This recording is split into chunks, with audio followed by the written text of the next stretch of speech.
আসসালামু আলাইকুম রহমতুল্লাহ। প্রিয় ভাই ও বোনেরা, আজকের ভিডিওতে আমি আপনাদের শোনাবো সহিহ হাদিসের বর্ণিত একটি অবিশ্বাস্য বাস্তব ঘটনা। এটি এমন তিনজন মানুষের ঘটনা যারা একটি গুহার ভিতরে আটকা পড়ে গিয়েছিল। বাইরে আসার কোনো পথ ছিল না, মৃত্যু প্রায় নিশ্চিত। কিন্তু তখন তারা এমন একটি কাজ করলো যার কারণে আল্লাহ তাদেরকে অলৌকিকভাবে রক্ষা করলেন। এই ঘটনাটি বর্ণিত হয়েছে সহিহ আল বুখারী এবং সহিহ মুসলিমে, তাই ভিডিওটি শেষ পর্যন্ত অবশ্যই দেখবেন।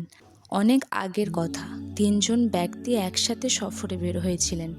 তারা দীর্ঘ পথ অতিক্রম করছিলেন। দিনের পর দিন চলার পর এক সময় আবহাওয়া খারাপ হয়ে গেল। আকাশ কালো হয়ে গেল, প্রচণ্ড বৃষ্টি শুরু হলো। বাঁচার জন্য তারা একটি পাহাড়ের গুহায় আশ্রয় নিলেন। প্রথমে তারা ভাবলেন বৃষ্টি থামলেই বের হয়ে যাবেন, কিন্তু হঠাৎ ভয়ঙ্কর ঘটনা ঘটল। পাহাড় থেকে বিশাল একটি পাথর গড়িয়ে এসে গুহার মুখ পুরোপুরি বন্ধ করে দিল। তারা আটকা পড়ে গেলেন। ভাবুন সেই পরিস্থিতি, অন্ধকার গুহা, বাইরে যাওয়ার কোনো রাস্তা নেই, কেউ জানেও না তারা এখানে আছে। মৃত্যু যেন সামনে দাঁড়িয়ে। তিনজন মানুষ মিলে পাথর সরানোর চেষ্টা করলেন, কিন্তু পাথর এত ভারী ছিল যে তারা নাড়াতেও পারলেন না। তখন তারা বুঝলেন মানুষের শক্তি দিয়ে আর সম্ভব না, এখন শুধু আল্লাহই বাঁচাতে পারেন।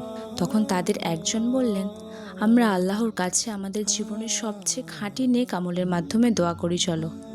সুবহানাল্লাহ, কি সুন্দর শিক্ষা! বিপদে মানুষ তার আসল আমল নিয়েই আল্লাহর সামনে দাঁড়ায়। প্রথম ব্যক্তি বললেন, হে আল্লাহ, আমার বৃদ্ধ বাবা মা ছিলেন। আমি প্রতিদিন তাদেরকে নিজের স্ত্রী সন্তানের আগে দুধ খাওয়াতাম। একদিন তিনি কাজে দূরে চলে গিয়েছিলেন, ফিরতে রাত হয়ে যায়।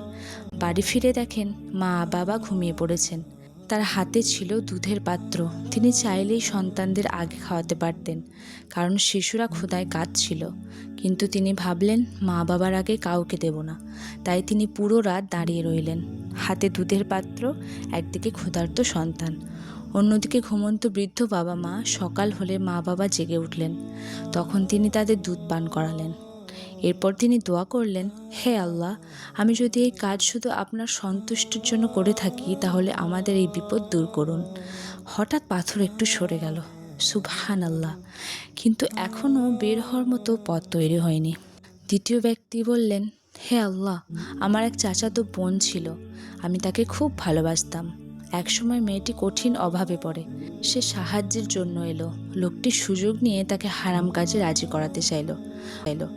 অবশেষে মেয়েটি বাধ্য হয়ে রাজি হলো। সব কিছু প্রস্তুত। ঠিক সেই মুহূর্তে মেয়েটি কাঁপা কণ্ঠে বলল, আল্লাহকে ভয় করো, অন্যায়ভাবে আমাকে স্পর্শ করো না। এই একটি কথা লোকটির হৃদয় কাঁপিয়ে দেয়।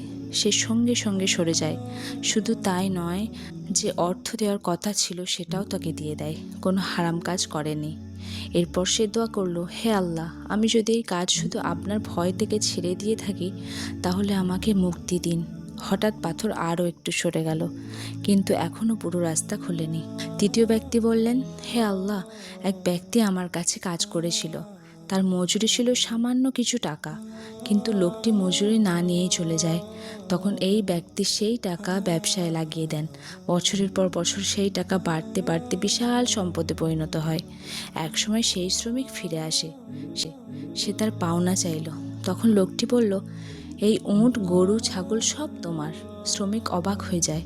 সে ভাবল হয়তো তার সাথে মজা করা হচ্ছে, কিন্তু লোকটি বলল, আমি মজা করছি না, সবই তোমার। সে সব সম্পদ দিয়ে দিল। এরপর দোয়া করল, হে আল্লাহ, আমি যদি এই কাজ শুধু আপনার সন্তুষ্টির জন্য করে থাকি, তাহলে আমাদের মুক্তি দিন। তার দোয়া শেষ হওয়ার সাথে সাথে পাথর পুরোপুরি সরে গেল, আর তারা নিরাপদে বের হয়ে এলেন। সুবহানাল্লাহ। প্রিয় ভাই ও বোনেরা, এই ঘটনাটি শুধু গল্প নয়, এটি আমাদের জীবনের জন্য বিশাল শিক্ষা। প্রথম শিক্ষা, সৎ আমল কখনো নষ্ট হয় না। দ্বিতীয় শিক্ষা, মা বাবার খিদমতের মর্যাদা অনেক বড়। তৃতীয় শিক্ষা, হারাম থেকে বেঁচে থাকা আল্লাহর কাছে অত্যন্ত প্রিয়। চতুর্থ শিক্ষা, অন্যের হক আদায় করা খুব গুরুত্বপূর্ণ।